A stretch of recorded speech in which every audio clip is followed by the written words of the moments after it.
नमस्कार, मी ॲडव्होकेट अमोलराजे बांदल पाटील आणि आपण पाहता सह्याद्री दर्पण. प्रचंड खालापूर तालुक्यामध्ये राजकीय घडामोडी सगळ्या सुरू आहेत आणि आता आपण बोलतोय भारतीय जनता पार्टी अर्थात भाजप बीजेपी बद्दल. आणि भाजप शिवसेना युतीची बातमी आपण युती होणार अशी बातमी ब्रेक केली होती आणि ती होण्याची दाट शक्यता देखील आहे.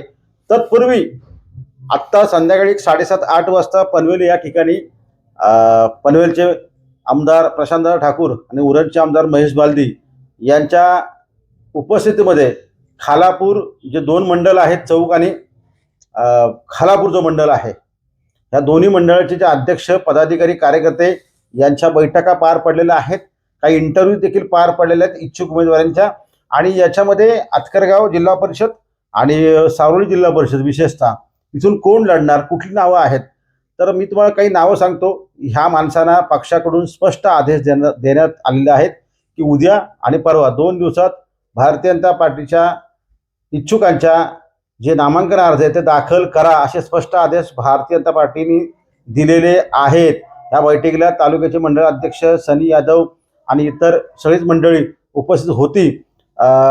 सनी यादव यांना विशेषतः त्यांच्या ज्या पत्नी आहेत पौर्णिमा सनी यादव यांना आतकरगाव जिल्हा परिषदमधून भारतीय जनता पार्टीने लढण्याचा आदेश दिलेला आहे.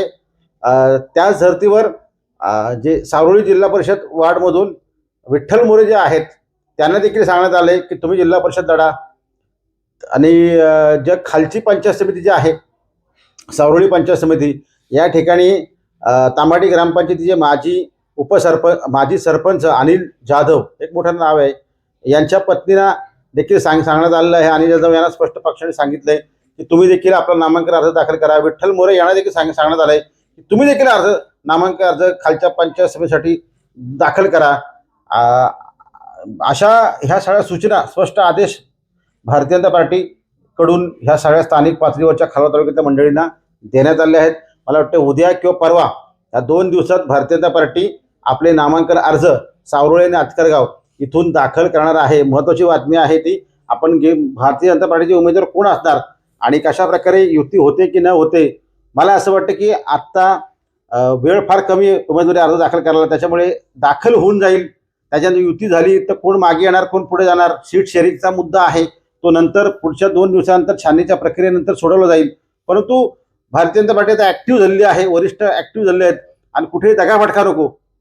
आणि आपलं देखील वाटा फार महत्त्वाचा आहे. या अँगलनी भारतीय जनता पार्टी काम करताना दिसते. आणि स्पष्ट मी जे म्हटलं की विठ्ठल मोरे असतील, त्यांच्या पत्नी असतील, अनिल जाधव त्यांच्या पत्नी, सनी यादव त्यांच्या पत्नी, या सगळ्यांना आता उमेदवारी अर्ज दाखल करण्याचे स्पष्ट आदेश भारतीय जनता पार्टीने देण्यात आलेले आहेत. ज्या सुजाता दळवी आहेत त्यांना देखील पक्षाने सांगितलेलं आहे की तुम्ही देखील आपला उमेदवारी अर्ज दाखल करा. अशी सगळी माहिती आता आपल्याकडे आलेली आहे. ही जी बैठक पनवेलला पार पडली त्याच्यानंतर ह्या सगळ्या मोठ्या घडामोडी घडलेल्या आहेत. दुसरी एक बातमी आपली अशी होती की आतकरगाव जिल्हा परिषदमधील भारतीय जनता पार्टीचे नेते आहेत नरेश पाटील, यांच्या बाबतीत ती बातमी आहे. नरेश पाटील यांच्या समर्थकांकडून काही भाजपमध्ये जे पक्षप्रवेश केले जी लोक आहेत त्यांच्याकडून काही सोशल मीडियामध्ये काही एक इमेज म्हणजे DTP किंवा म्हणतो ना आपण, एक पोस्ट करण्यात आलेली आहे. आणि ती पोस्ट अशी आहे की चला उमेदवारी अर्ज भरायला रेश्माताई राजेश पाटील यांचा उमेदवारी अर्ज दाखल करायला चला, अशी पोस्ट काही सोशल मीडियाच्या खालापूर तालुक्याच्या ग्रुपवर पडलेली आहे. आणि त्याच्यामध्ये स्पष्ट असं दिसतं की नरेश पाटील यांचा फोटो आणि रेश्माताई यांचा फोटो, हे 2च फोटो त्याच्यामध्ये आहेत. मग नरेश पाटील तर भाजपचे नेते आहेत आणि भारतीय जनता पार्टीच्या कुठल्याही कार्यकर्त्याला याची कल्पना नाही आहे की नरेश पाटील आपले भारतीय जनता पार्टीचे नेते आहेत आणि ते उद्या फॉर्म भरायला चला हा कुठला मेसेज टाकतात. त्याच्यामध्ये भारतीय जनता पार्टीचा कुठलाही उल्लेख नाहीये, शिवसेनेचा उल्लेख नाहीये, मोदी साहेबांचा फोटो नाहीये, फडणवीस साहेबांचा फोटो नाहीये, रवींद्र चव्हाण साहेबांचा फोटो नाहीये, महेश बालदींचा फोटो नाही, प्रशांतचा फोटो नाहीये, किंवा ज्यांच्याकडे ते जाऊ इच्छित शिवसेनेकडे त्या आमदारांचा फोटो नाहीये, एकनाथ शिंदे साहेबांचा फोटो नाही, आनंद दिघेचा फोटो नाही, बाळासाहेबांचा फोटो नाहीये. फक्त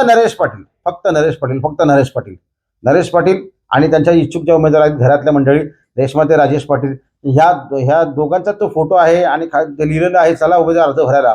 आता मग चला उमेदवार अर्ज भरायला तर नरेश पाटलांसोबत येणार तरी कोण? शिवसेनेवाले जाऊ शकत नाही, त्यांच्या आमदारांचा उल्लेख नाहीये, तसा कुठली फोटो नाहीये, तर शिवसेनेचे कुठे नेते त्यांच्यासोबत कसे जाणार? आमदारांचा फोटोच नाही आहे. आणि भाजपचे नेते तिथे तरी काही जाणार नरेश पाटलांसोबत. म्हणजे नरेश पाटील, मी म्हटलं ना की नरेश पाटलांना म्हणजे भारतीय जनता पार्टी, प्रथम राष्ट्र आणि सगळ्यात शेवटी स्वतः, अशी त्यांची थिअरी आहे. मग नरेश पाटील हे प्रथम राष्ट्र नाही तर प्रथम नरेश पाटील, असा कुठला नवा काय अजेंडा पायंडा त्यांच्या दृष्टिकोनातून आहे का? मला आश्चर्य वाटलं ती पोस्ट बघून. त्याने उमेदवारी अर्ज भरायला आपला कोणाचा विरोध नाही, किंवा तो भरला पाहिजे, त्यांनी लढलं पाहिजे, तो त्यांचा वैयक्तिक विषय आहे. परंतु ते एका पक्षाचे नेते आहेत, भारतीय जनता पार्टीचे नेते आहेत, तर त्यांच्याकडून अशा प्रकारे चुका ऐन निवडणूक काळात देखील होता कामा नाहीत. प्रोटोकॉल हा पाळला गेला पाहिजे. ही सगळी भाजपच्या कार्यकर्त्यांची भावना आहे का? भावना इतकं सोपं नाहीये, इतकं सोपं नाहीये. त्यांना आता मी हजार वेळा म्हटलं की त्यांना शिंदे गटात जायचं, त्यांनी जावं, त्यांच्या उमेदवारांना तिकीट द्यायचं द्यावं, परंतु ह्या सगळ्या गोष्टी पारदर्शक कराव्या.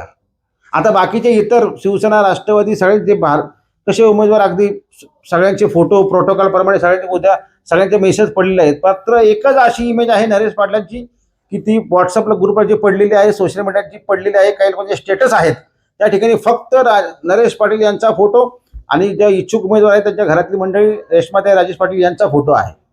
अरे चला तर कोणी चला का घरच्यांनीच चला, बाकीचे का पक्ष का आहे का ना, का अपक्ष लढतायत काय ते क्लिअर करा ना. ते ही मोठी चर्चा होती, याच्यावर बोललं पाहिजे. ठीक आहे, आता युती होऊ द्या, पक्षाकडून तिकीट घ्या ना, लपून किती वेळ तुम्ही ठेवणार हो? कशाला ठेवताय? यातून सावळा गोंधळ आणि व्यक्ती, मी मगाशी म्हटलं व्यक्ती महत्व नाहीये. तर तुम्हाला वाटत असेल तो तुमचा वैयक्तिक तो स्वतःला तो भ्रम असतो, परंतु तो तर बाजूला ठेवूया. तुम्ही भारतीय जनता पार्टीचे नेते आहात, तिथे राष्ट्र प्रथम आणि सगळ्यात शेवटी स्वतः. ही थेरी आहे भाजपची. हा प्रोटोकॉल आहे, धोरण आहे, तो देखील तुम्ही पायदळी तोडवताय.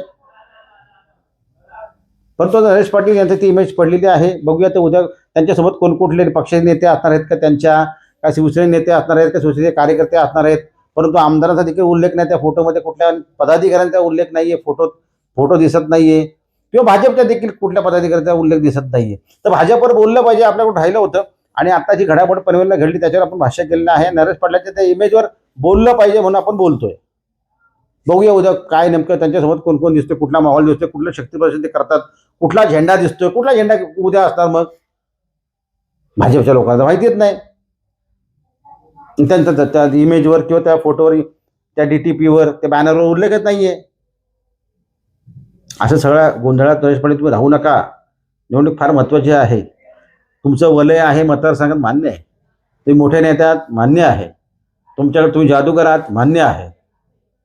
परंतु अशा प्रकारच्या या गोष्टी आत्ता ऐन मुवमेंटला तरी योग्य नाही साहेब. पण चला, तुम्हाला देखील शुभेच्छा. थांबूया तोपर्यंत.